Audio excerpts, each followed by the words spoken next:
another headache that is facing Rishi Sunak is that his Deputy Prime Minister, Dominic Raab, there are all these calls still for him to resign over mounting bullying allegation.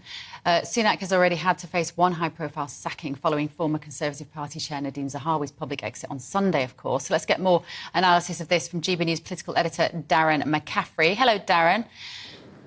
Hello, there you are outside number 10 Downing Street. Now, is this another witch hunt to make the Conservative Party look bad, or is there more to this story? Well, let's be honest and frank about this. These allegations of bullying around Dominic Raab have been around for a long time, years and years and years. In fact, actually, he took a libel case. I was just reading this morning. Now, in the end, the Mail lost this libel case, but more than a decade ago, there were allegations around bullying around Dominic Raab when he was an MP. Now, he's always denied this, as I say. Obviously, the government are looking into evidence. There is an independent inquiry taking place into it, and it's difficult to work this out. You listen to some people who've worked with the Justice Secretary and Deputy Prime Minister in his various guises in government. This is someone who's, of course, been Brexit Secretary in the past. He's also been the Foreign Secretary.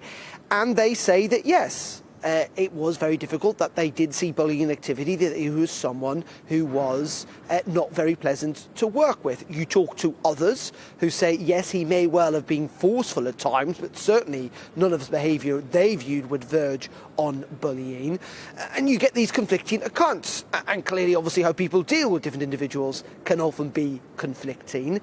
As I say, though, he's denied any allegations of bullying. These are being investigated, but yes, there are calls for him to step aside while this investigation takes place. Now, we're not expecting it to conclude for at least the next week or two, and there is enormous amounts of political pressure. Dominic Raab was in meeting Rishi Sunak yesterday, and I think the reason that this is more pertinent and more difficult and more tricky for the Prime Minister, if you like, than Nadhim Zahawi and those tax affair scandal over the last couple of weeks is simply for two reasons. First of all, there are questions about what the Prime Minister knew when he appointed Dominic Raab as Deputy Prime Minister. Downing Street insists he didn't know of any formal complaints, but did he know about other allegations swirling around? We haven't really got to the bottom of that. And second of all, Dominic Raab is incredibly close to Rishi Sunak. He was one of the people who headed up his leadership campaign during the summer. He clearly is Deputy Prime Minister. He's someone who deputises for Rishi Sunak when he is away. And that is why I think this in some ways is more awkward for the Prime Minister. But it builds into this narrative that Labour and others have been trying to portray, that this is a government that frankly cannot get away from one scandal to another. And that is a distraction. It weighs down on Rishi Sunak's government.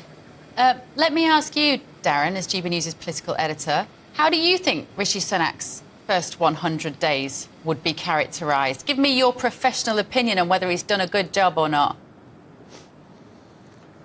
Well, frankly, it's not made to me whether he's done a good job or not. It's up to all of us, isn't it? In the end, there are 68 million people in this country. It's going to be the majority of them who decide whether they think he's done a good job or not, and they'll get that chance at the next general election. They'll get that chance, frankly, at the local elections for many people in May. Has he fulfilled some of his pledges? I think he has. He's brought a form of stability. We have to remember, Britain was in a pretty tricky situation in the autumn when it came to the plunging pound, concerns of the financial markets, pensions on the premises of falling over. He has definitely brought some economic and, to a degree, political stability over the last 100 days, 3 months or so. However, there have been lots of tricky moments too. He's had a U-turn on a number of policy issues. He's clearly had two cabinet ministers go to date, potentially a third to go. And also, you look at the opinion polls. They're not great. Yeah. In fact, they're far from great. They're going in some ways in the wrong directions, both for him and the Conservative Party. And as I say, this is all ahead of a spring budget, again, with a Conservative Party that want to see, or some within the Conservative Party, who want to see tax cuts, rather than the path the current government is forming. And you've got those former Prime Ministers, and you've got those local May elections. So, Bev, in the end, I think in some ways the last 100 days are not going to matter nearly as much as the next 100 days.